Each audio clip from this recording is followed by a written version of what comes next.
Are you serious? The sound wasn't on. I am so sorry, folks. That's depressing. That was a really good rant I just had. Wow. That's deflating. You hate to have one of these live moments.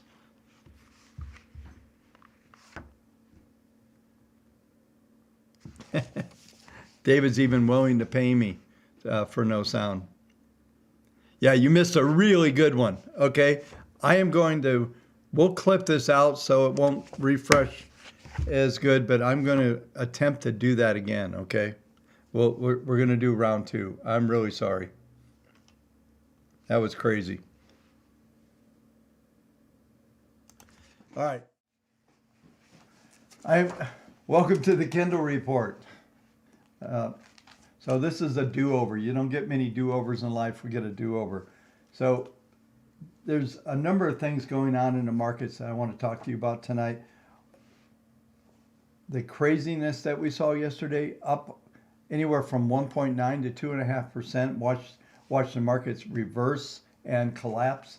The reality is it wasn't about the Omicron. It was not about the new variant. This is not what's going on in the markets. What's going on in the markets is actually a loss of confidence. Jay Powell was talking also while all this was going on. And yes, the news story came out. Yes, the algorithms picked up what was going on from the standpoint of the variant, but it was one story, one person, and I even saw after all of that, the contact tracing, they found everybody that's been around this person that came in, and there was absolutely everybody else tested negative. So they're playing that narrative in the news, but what's really happening, I believe, in the background is the Fed has completely lost their credibility. It's obvious that they've been behind the curve as far as inflation goes. I've been saying it forever that this was not transitory.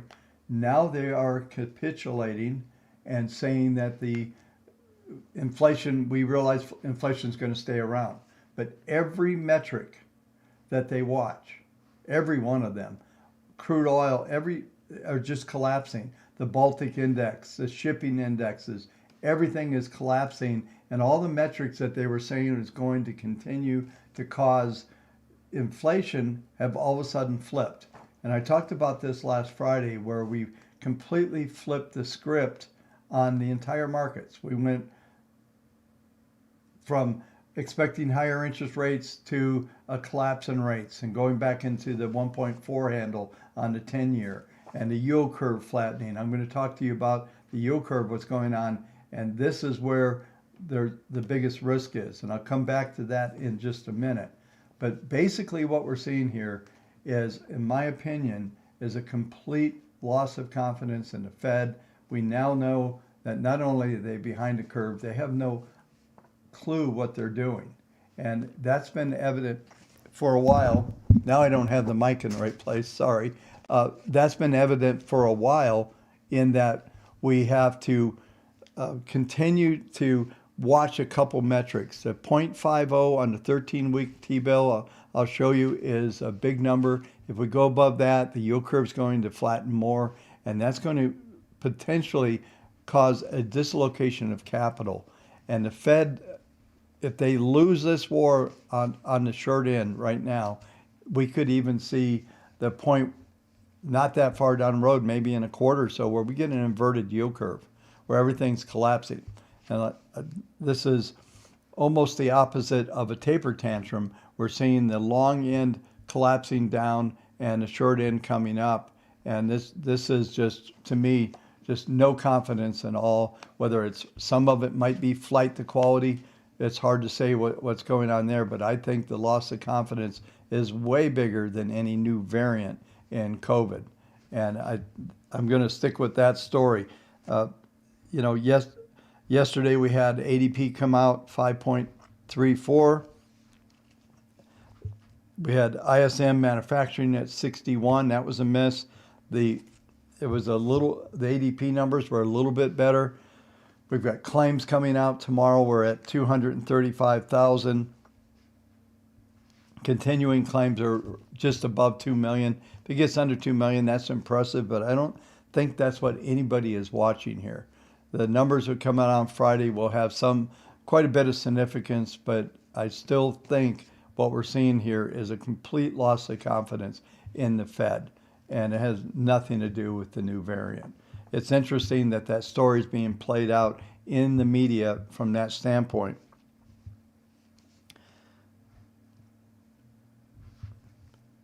So just in conclusion, we're going to watch a couple metrics here over the next couple of days looking for a trigger point, and on that 13-week T-bill that gets above 0.50, and watch out, and I'll cover that as we go. Once again, we did talk about some things in the live room yesterday. Really sorry you guys missed that whole rant I went on. It was pretty good. That wasn't bad. But we were talking about in the close how we had an absolute panic selling, and we're seeing this pattern every night. Collapse into the close. Futures are up. Let's see, last time the NASDAQ's up 0.45, up 71 handles. The S&P futures up 16.5. We're seeing the same pattern. And I talked about last night about possibly getting down into the 44 handle. We printed 45.08 on the futures so far overnight, but there's still some downside. I still see some risk in here and possibly down to 4,200. And all of the metrics are turning south here. So let's go ahead and take a look at the charts and fill in the blanks here.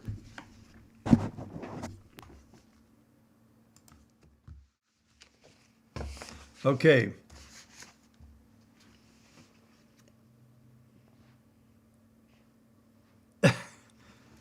So let's take a look at the S&P. They said the futures. We did something I haven't seen for a while. Maybe we'd have to go back to last year during COVID, where we hit the RTX number. We almost came to RTX. Yesterday on the futures, I will show you this right now, was pretty phenomenal. So if you're watching this market grid,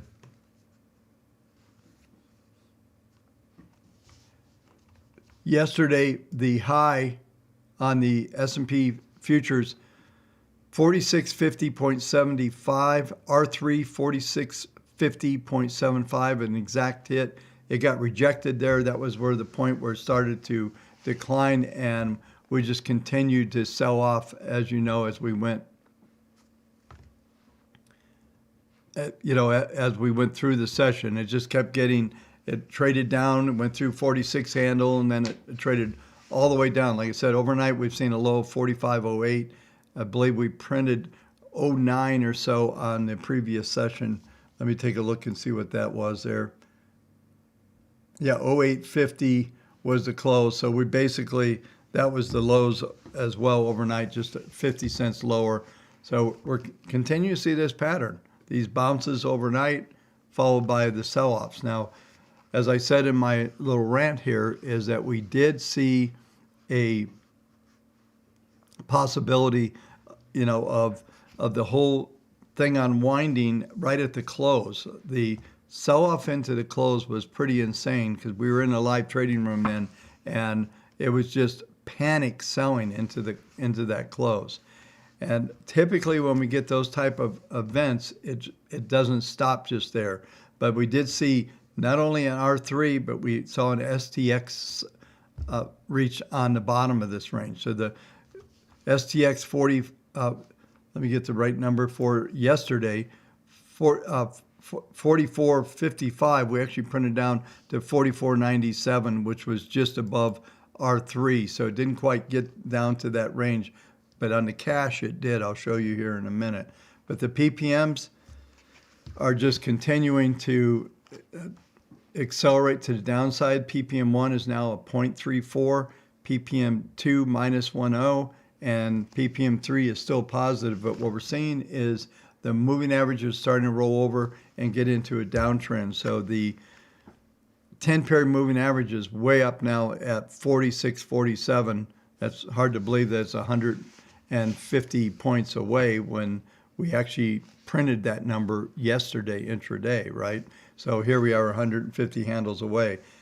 Still think there's some properties in the 40 period moving average that could keep the market coming back toward that number, 45.73. That's probably going to be your resistance point as we come into today if we can get this crazy volatility. And we're also seeing what I talk a lot about, this volatility expansion from the standpoint of how the market grid acts. So, and that also happens when we get those volatility expansions, happens at when the market's trying to set up a low.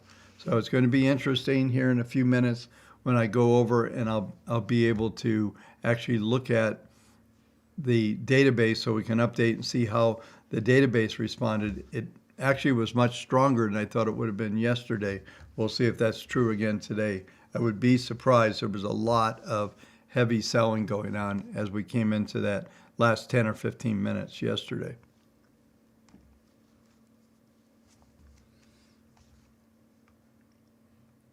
So let's take a look at the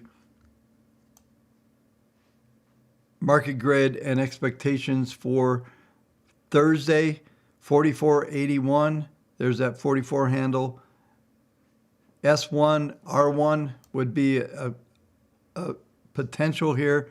R2 is 45.66. I think we've kicked up this volatility enough that we could see S1, R2. I don't know if we can print down below this 45 handle, but it's possible that we're going to see that number actually go. Where yesterday, when the market printed down to the R2 number, S2 number, I'm sorry, S1 at 45.40, we were actually able to trade off of that and make a little money. But the big money was made off of the rejection of at R3.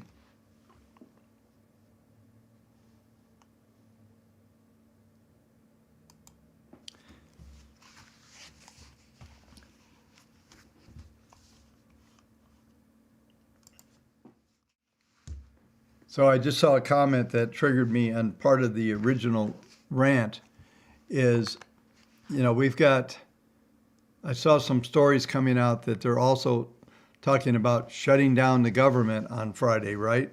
So that means the Congress might work through Saturday, or I knew they would start some kind of drama around the debt ceiling, around keeping the continuing resolution going. This is just more noise. We'll see how far they'll carry it. I'm not sure they're going to carry it that far but that's something else to keep this market in this high volatility range.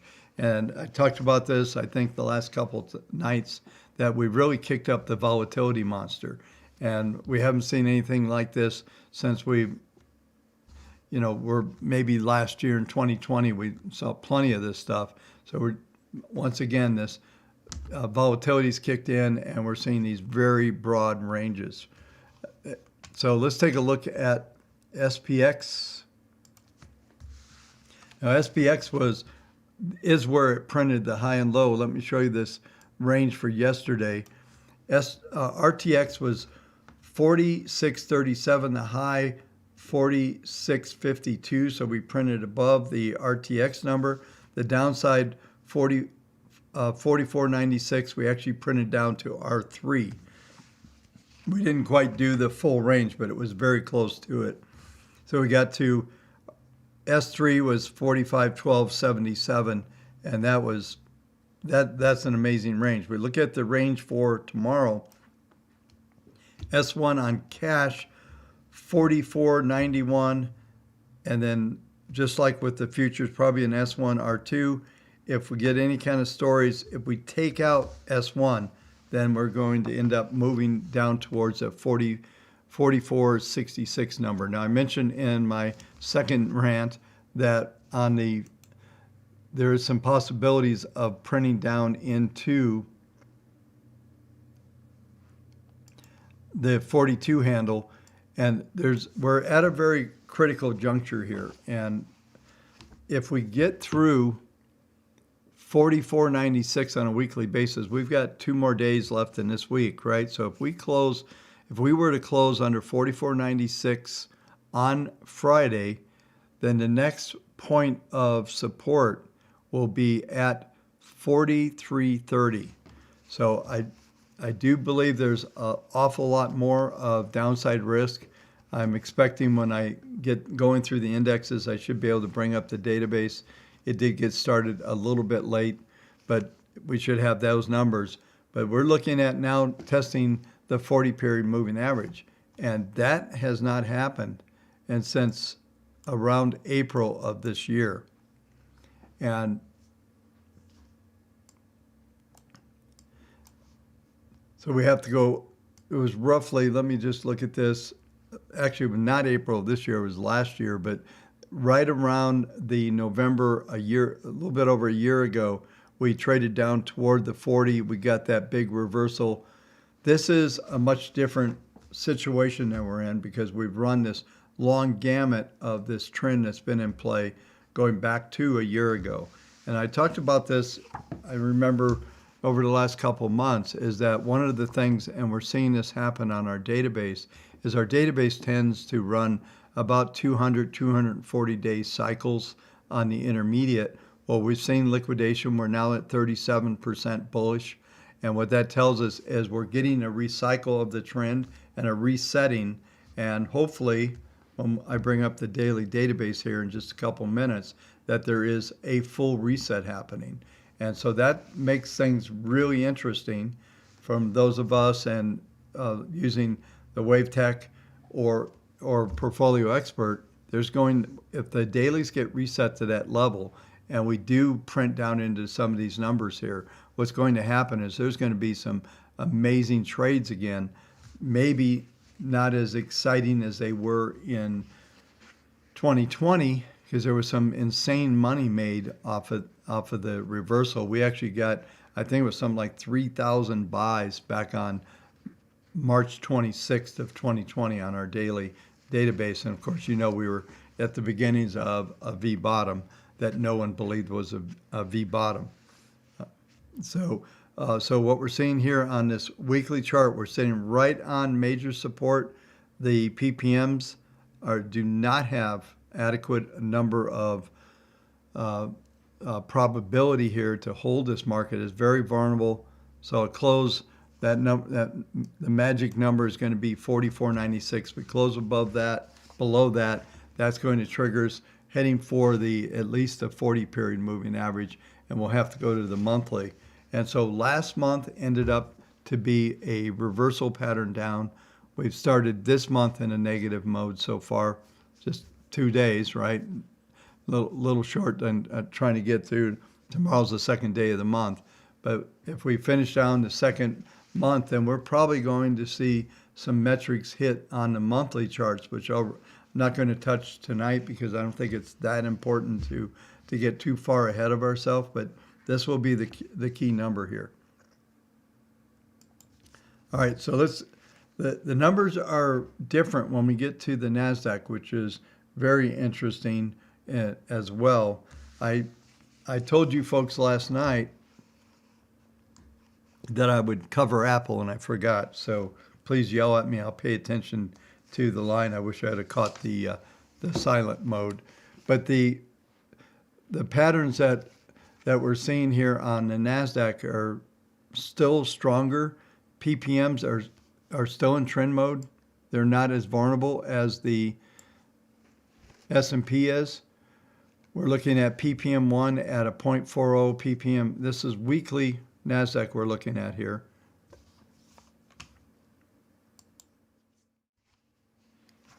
We're looking at a 0.40 on PPM1, PPM2 0.35, 0.53. These are all very strong angle of attack. The key number here is going to be the 10-week moving average, 15,699. So that's about 300 handles lower than where we're trading right now. But we are seeing the PPMs, at least on PPM 1 and 2, starting to roll over a bit. But we've been in that trend maintenance mode that I talk about for a while. So this could be the point where we start to see the trend start to roll a little bit. And probably the maximum downside right now is around 15, we'll call it 15,400. We'll round that off. Let's go to the daily. Take a look at expectations. So we're trading right on the 40. Yesterday, the NASDAQ finished down at 15,869. That 40 period moving average, 14,807. Got a ppm of 0.16. That's minimal support there. So we could end up printing down another 400 handles here on the NASDAQ. And that's very likely. And we'll see if the S&P can lead the way.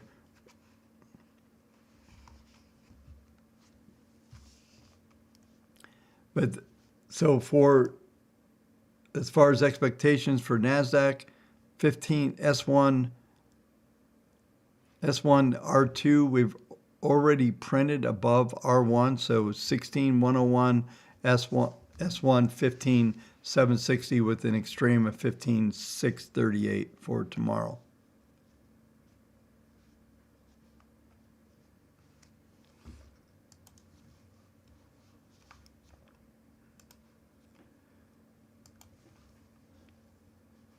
So the Russell,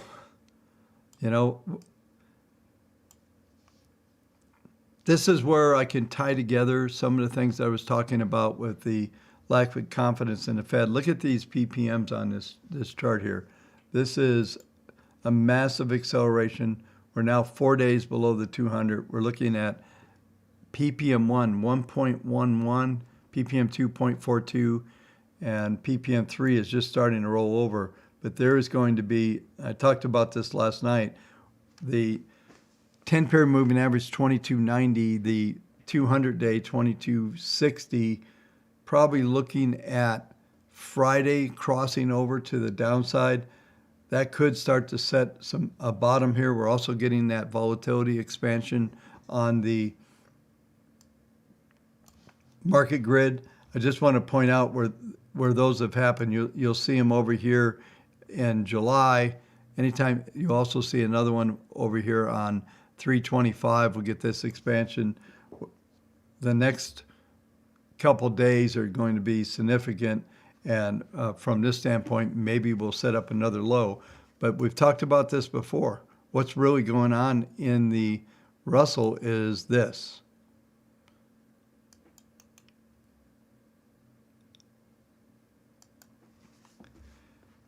For the entire better part of this year, we've been sideways, downward.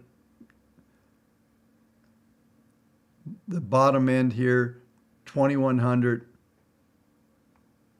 and we were able to print up to 2458. We're getting right back down to 2100. So the small cap index has basically just sideways for the whole year, and it's not necessarily a good thing. This is the weekly chart. We're looking at the PPMs roll over, everything, all the metrics are rolling over, and that's a bad sign. As you folks know, I have been preaching about if we're going to see a sustained rally, then that's going to be, we're going to need these stocks to participate. Well, they're not participating at all. When you look at the spread, I'll just put this up, and then I'm going to take a look at the database and see what kind of run we had for tonight. But you can see the spread had a chance to hold. It's just collapsed, and we're probably heading maybe back to where we were a year ago in November. There's just nothing going to come out of this. The way that I'll go through the 10-year here in a minute, the way they're acting, the interest rates from my viewpoint are acting about something very different than what you're being told, and which is basically, why aren't interest rates going up if inflation's coming on? Why this is the one of the problems here with these lower interest rates. This is crushing some of these prospects. There's a lot of financial companies. The largest sector out there is financial, and they're just not going to do well in this kind of environment. All right, let's see if we can get to the database and see if we've got it finished on the run.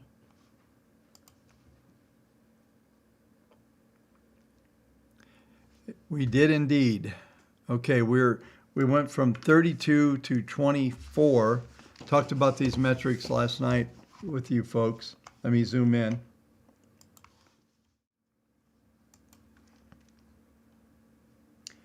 So we're at 24.18. We had roughly 1,800 plus sell signals, 177 buy signals. Negative rotation. This is looking like we're going to get a full, what I call a full liquidation. As far as I'm concerned, this is awesome because this is going to set up an incredible opportunity once this market starts to bottom, starts to set up, and we start to see traction here. So this is, yeah, I'm excited about this just because this is the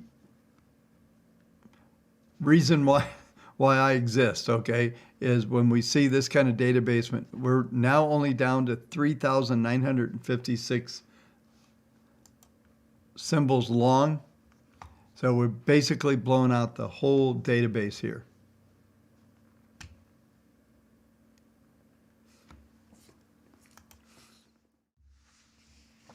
So, yeah, like this is an interesting way to end this year, I think. A complete reset in the markets.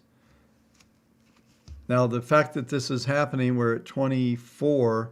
Last night I talked to you about a 28, 22%. Below that, we could actually do what I call the full liquidation, would put us around 12%, maybe down to 7%. That typically is where it will go.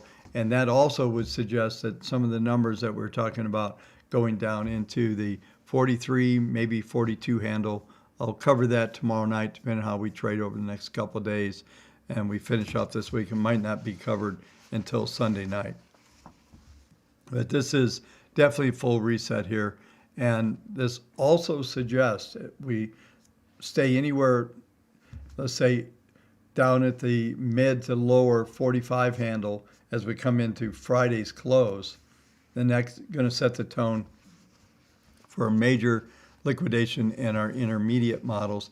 And that's going to trigger most of the models and portfolios that we run in the system. Is probably going to trigger us into at least a 50, 60+% in cash.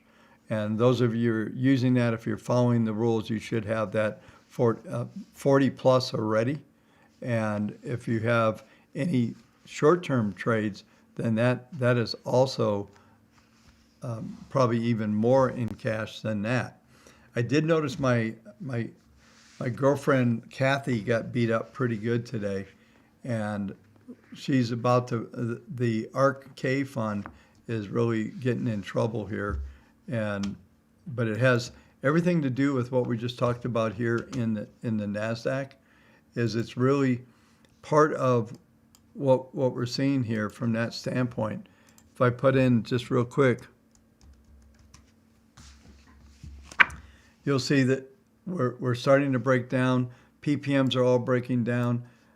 I have a general belief that most of all the meme stocks, all of these so-called growth stocks for companies that haven't been around for very long, I think it's been interesting.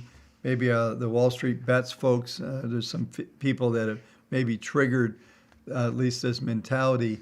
This type, I would say, and I've said this before, is that this fund owns almost every terrible stock there is, okay? I think that they even sold out of a lot of their Tesla, and they bought DraftKings or something like that. So this is in trouble. I would say below 95, you could see 75 on this fund. But really what it's telling us is what's going on with that Russell and with the growth stocks in general. And this is really, I guess, illustrating just that. Now we did, this is a weekly chart of RK, and we are below STX 9876, 9860. So we closed down below this number. We might get a little sideways move for the next couple of weeks, but this is in trouble, and this is just plays into the whole thing that's going on from the standpoint of these growth stocks and a lot of these stocks. I mean, I have on my trading view, I have a watch list called the red list, and it's just all of these meme stocks. And I'm not beating up on millennials, but there's a lot of people, I call them millennial stocks, and they're talking about they're investing in the future in all these companies, and these companies have made a whole round turn here from that standpoint.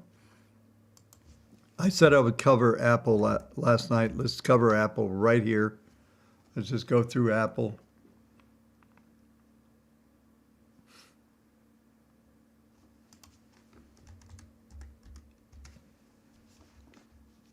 And I mentioned this in our live room earlier today, is that this is possibly almost like a flight to safety trade that's going on. I remember talking about these targets that are on Apple, 173 to 186. I thought if Apple's going to go to 186, how is the stock market going to go down? Well, we're seeing just that, right? Apple is going up. The PPMs are just exploding. This is a weekly graph. And, you know, this trend isn't going to end at this moment. It's going to continue to keep that underlying bid. Whether that ends up to be a supportive factor in the markets and how we see everything set up, but this stock looks like it's still got a good target. We're just below the RTX number for the week. We spiked above it. My estimation is that we probably will hit at least 173. That's not far from here, and a possibility of 186.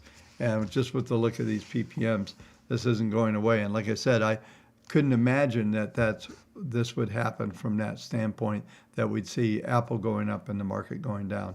That's just, let's say I didn't see that one coming, right? So let's go ahead and move on for the rest of the show. I should be able to get through this. I'm going to go through the 10-year. I'm going to look at that 13-week, the yield curve.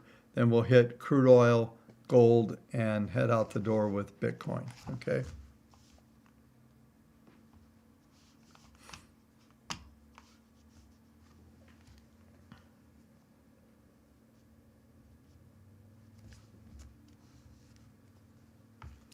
Okay. All right.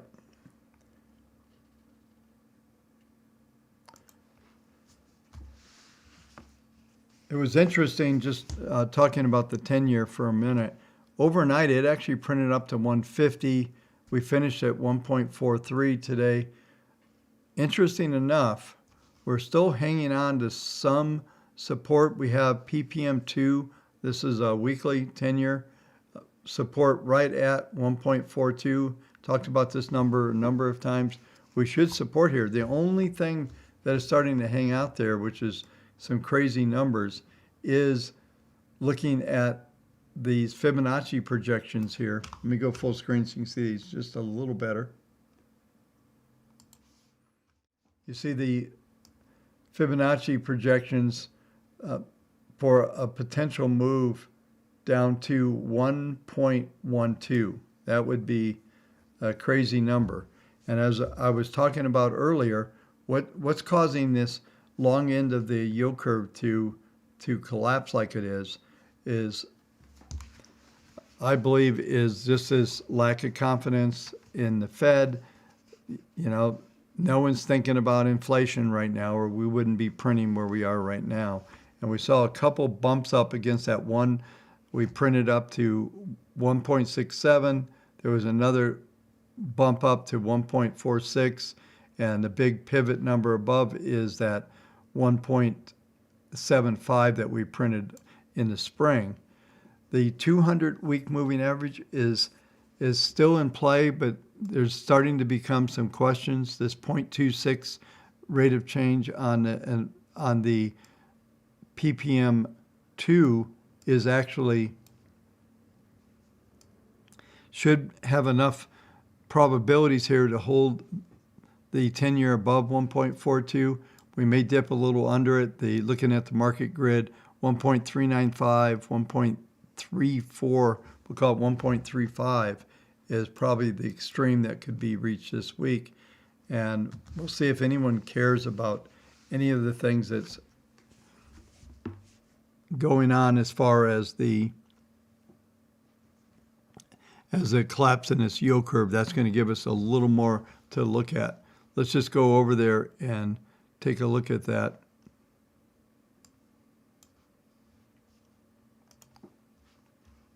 So this is the 530 spread. I've been going on and on about this spread that we should be at 0.9. We actually printed from 0.68 to 0.262 now. Continues to collapse.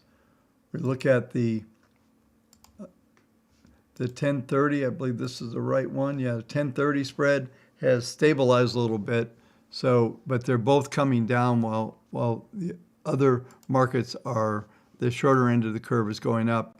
Here is this is where the steepening goes right here. Let me tell you what is in this.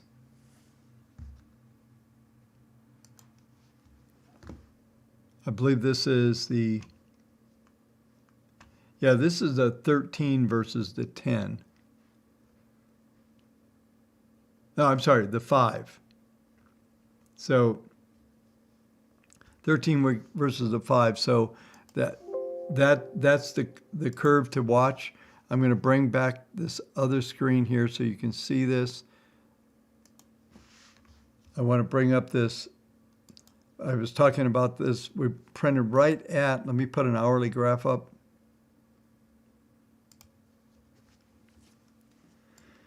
Right at that, you can see these marks up here. I just put a cursor up here. That's at the 0.5. We actually triggered a 0.53, but they immediately came back down. They closed at 0.5. This is what I'm watching. If this gets above here, that could signal a major collapse of the spreads and in the yield curve to flatten substantially, which is not a good sign from my viewpoint that the Fed is really losing control, and there's something else that's being suggested here that is not being talked about. I mentioned that in one of my rants, maybe the one you heard, maybe the one you didn't hear, is that the flattening of the yield curve is, in my opinion, I think is looking forward and looking at the potential for the economy to stall rather than inflation being a thing, the reopening, so-called reopening trade, all of that. We're at this point that the rhetoric around the markets, and it's almost as if they're trying to engineer some kind of slowdown here.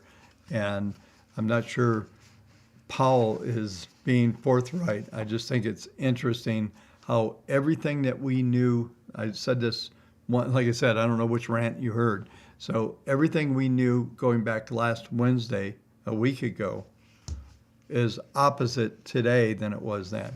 Meaning that with crude oil and everything that got hit, all of that stuff happened. And let's just go ahead and take a look at crude. Crude is trying to bounce a little bit.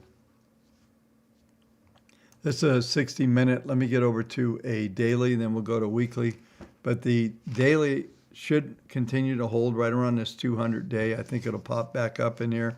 PPMs are trying to turn up. Should be some stability right in here. We go over to the weekly just really quick. The weekly 40 week is 68.24. I believe we'll try to get back above that 68 handle and stabilize here. We'll stay above the 200-week moving average. That's where everything supported. But if what I just said has any relevance whatsoever, such as the 10-year and what's going on in interest rates, are really starting to look at some kind of economic slowdown, something changing. Maybe it is the Omnicon, right? Maybe this thing will come into more relevance. They'll be able to play that script and more lockdowns. I know there's, a lot of places in Europe and other places they've locked down. Maybe that's the game again. Maybe we end up back into that scenario. I did see a story that I read early this morning that was talking about that the supply chains across the board are starting to loosen up, but you're being told that they're tightening. So, what's the favorite word in the world right now is misinformation, right? And that's not like, yeah, that's just the information they don't want you to know. So, but I think it's interesting because it almost feels, once again, that what's floating around in the media is the opposite of what's really going on all of a sudden. And you folks know that have followed me for a while, that I've been a big inflation hawk. All of a sudden, things are switching, and they switched in a week's time. And it's not my job to have an ego and hang on to what I thought was happening last week. Markets are telling a different story. Nothing's confirmed yet, but we will have an answer by year end.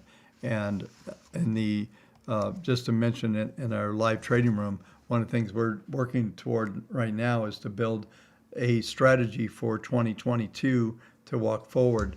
And that's an important thing that you need to figure out. So as we come through the year end, we've got markets up a better part of 20%, right, on the year. Great year. Portfolios should have done well, 14 to 25. We've got some up 40% this year. That's all great. But it's the old story when I started in this business. That was great. You had a good month. What have you done for us lately? So we have to come up with some strategies and some themes and things that are going to play out in 2022. Try to anticipate that. I'll share some of that stuff here on YouTube as well. But that's really, for me right now, this year's over. And really the goal is to try to figure out how to set up things next year, even if it's a lot of like I said, when I went through the database, even if it's just on the stuff that we're seeing a massive liquidation on these short-term models now. And then I think this will follow through and we'll see more liquidation on the intermediate. Now the intermediate database has some different characteristics. When we see that Sunday night, I'll talk about that on Sunday night once we've been able to see what happens there.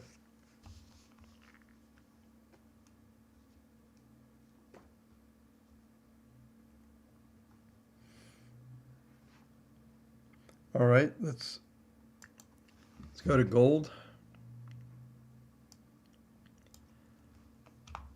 Gold just continues to hover. This is the weekly gold. Get full screen. All of these numbers are virtually the same. Show you what I'm talking about. 10-pair moving average, 1799. 21, 1797. 40, 1799. So we're going to have to get above those numbers. PPMs are mixed. They're not positive. They're not negative. But it's almost like when we look at this gold chart, we've got it's like the inverse of the Russell. We've just been in this sideways range. We had that flash crash back in August, came back in. We're continuing to stabilize right around this 1750, 1780 level seems to be the major support as we look at this. PPMs are starting to act a little funny. We're not really getting, it looked like we were going to get pretty big rotation. We got up to the minimum target here of 1882. We printed up to right at 1882. That was the high target there, and it just reversed. Next thing you know, a bunch of hedge funds come in, crush the market back to 1800, and here we are again. So this market seems to have, gold seems to have a number of big players that are looking to keep this thing pressed down into this 1800 handle. I still don't believe it will will decline from there. I'm just going to flip over to the monthly for a second here. And I talked about this monthly chart. This is a great pattern. The longer term is still looking pretty good. We're getting a contracting market grid pattern, and there's some high projections out of here that are expecting for 2270, which is an all-time new high. But the concerning part here is there are some downward projections on a monthly down to 1500, 1337. I don't see these playing out, not with the PPMs turning up. We get PPM 2 as positive, so we get that to turn back through its second derivative and ultimately through its first derivative. It's going to be able to do pretty good.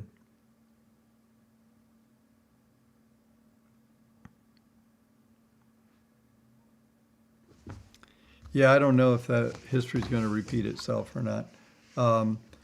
But there's an argument there, David, just for that. If we flash back, we had mass liquidations in early to mid-January. Let me bring up something here. You have a point. Let's put it this way. So I'll bring up this chart. This is a snapshot of the database. We started to see mass liquidations in January and February prior to the decline. What we're seeing now is, and I've talked a lot about this, the database peaked out right at the beginning of the year. Actually, November of last year, we started getting a lot of buys in December, and that perpetuated this trend up.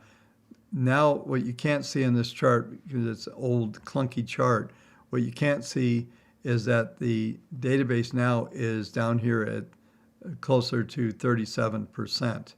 And that is telling us a different story, that we're into liquidation mode again. This last time we got a little right shoulder. It won't let me, here, let me just do this because this is an important fact.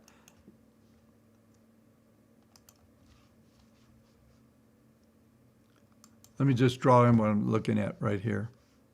So this was the peak. This is where we started to see some selling in January.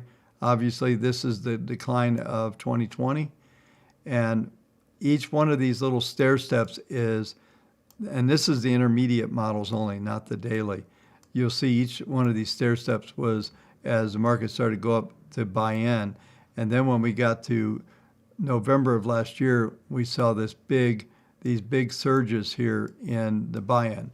So here's what we had.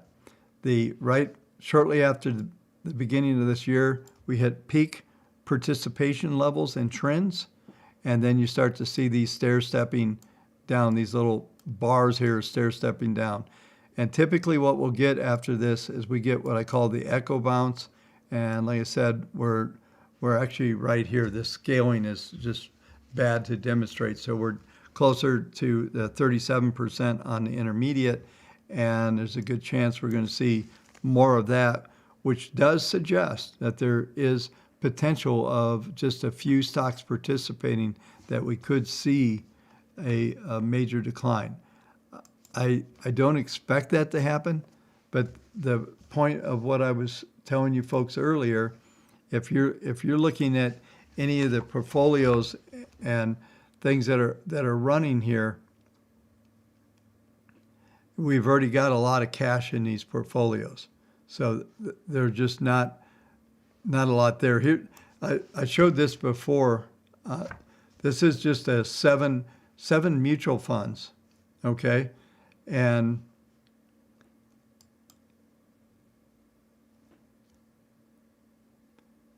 so if I compare this to the S&P, the black line is the S&P. This is 7 mutual funds. This is a portfolio that was built many years ago. And it's right now, if we look at the stats, so this is way outperformed the S&P. And, everybody thinks you can't do it. Well, you can. We've been doing it a long time. But when we look at what's going on from this standpoint, we look at the summary. now we start to look at what's going on. We only own three of the symbols right now, and we're 54% in cash. So this is exactly, so if the market is to collapse, we'll flip that, and this will go actually all the way into probably full cash if this thing rolls over. If the markets roll over, it's going to liquidate these balance of these positions. So from my viewpoint, you have to understand, I don't. There's only one of these funds. These are the funds that are in here. One of them's up 20%, the other one up 13%, and there's one negative right now here. And we're looking at, this was a fairly new buy, actually, 11.8. So that may be one of the first to go. It may be a quick failure. We had this on right from the beginning of the year. So the mid-cap fund and a small-cap fund has done really well. So these are well-managed mutual funds.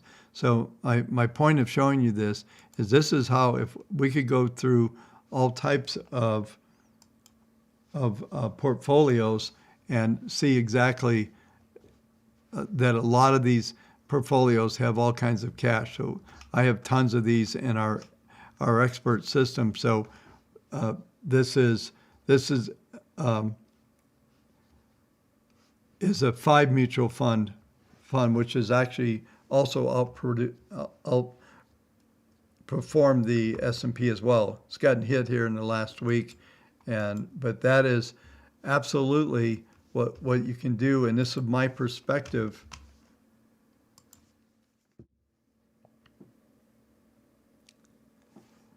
That's my perspective on the world that I live in, is what our portfolios are doing, how much cash we have. And that's why I go through the database every night, just to have that perspective on.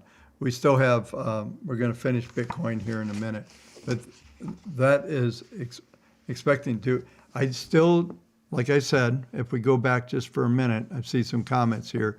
If we look back on what's going on in the markets right now, we're at a critical level. Friday's close below that 44.94 level will be a trigger, and we're looking at 4,300. And I will, if something like that happens on Friday, Sunday night, don't miss it. We'll cover what the perspective is, and we actually got a lot of liquidations of some of our intermediate funds. And Friday night's run, we might see a massive exit here. So if nothing else, we're set for a consolidation to refresh, try to get back into market. And then we could be completely set come in into next week for a full out collapse if that's going to happen. In general, I think there's support levels. It's not going to be a waterfall and a collapse, but no one ever knows. And the good news is we're pretty much positioned for just that. And I will make sure that if we get any kind of metrics, that I turn on short signals, things like that on some of the indexes, so we don't miss that. All right, let's do Bitcoin, and we'll call it quits.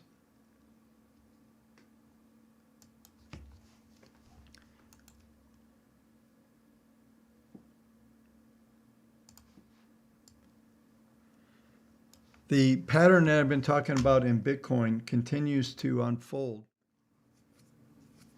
And it's climbing this 10-period moving average. I believe will continue to stay between absolute bottom end here is 51. Last week's low was 53. I don't think we'll get below that. We look at the market grid here. We're looking at S1, S2 53,409. That would be your extreme. R1 59,152, so we're just above that. Still looking for a potential of a 61 handle to get hit here on Bitcoin. And if this chart goes from Sunday to Sunday, okay?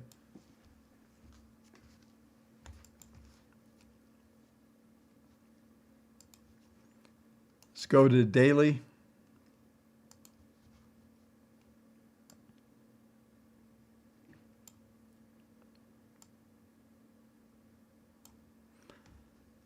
Daily Bitcoin just continues to trade in this narrow range.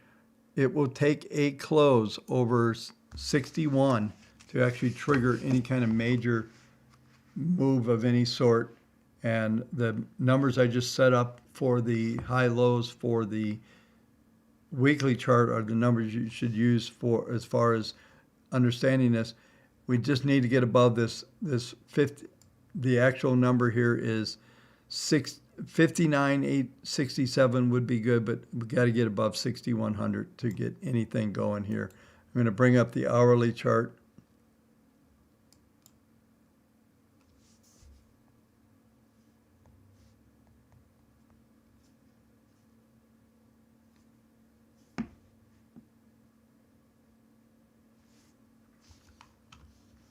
Hourly chart is, this is interesting. We've got some Fibonacci projections here for 58,8, 59, and then 6,400. I'm rounding those off, but once again, the trigger for the hourly is 57,500. So that is the number we're trading down in STX right now, 56,823, low 56,913. So this will update here in about a half hour.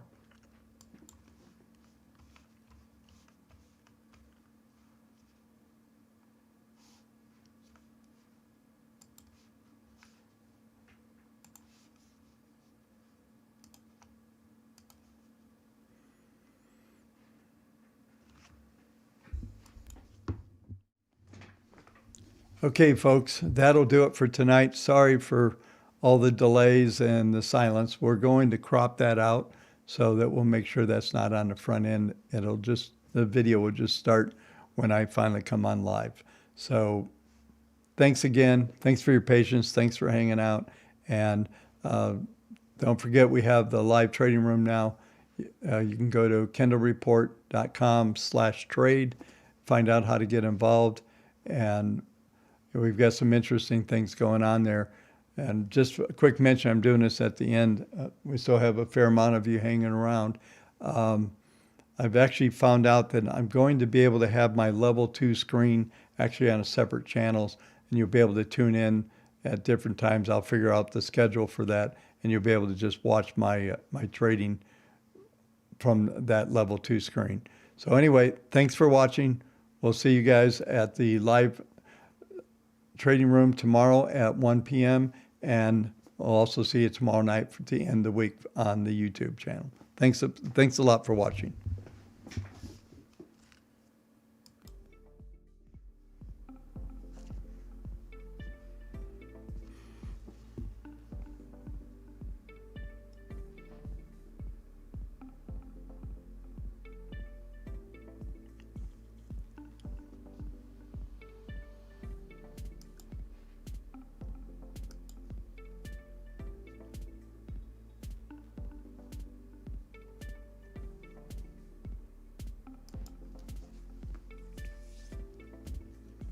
Thanks, folks. Sorry again for the silence.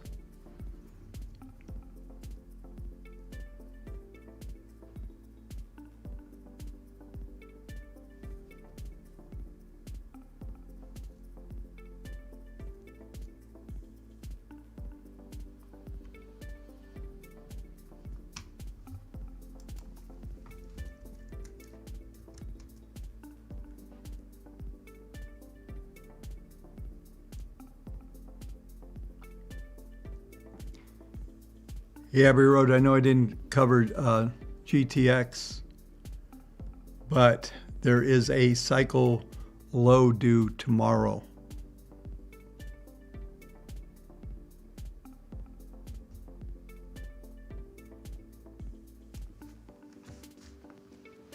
Actually, that's an hourly chart, so let me look at one more thing here, just give you some info on that.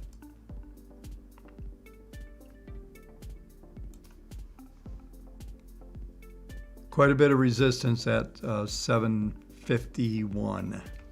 That's your magic breakout number.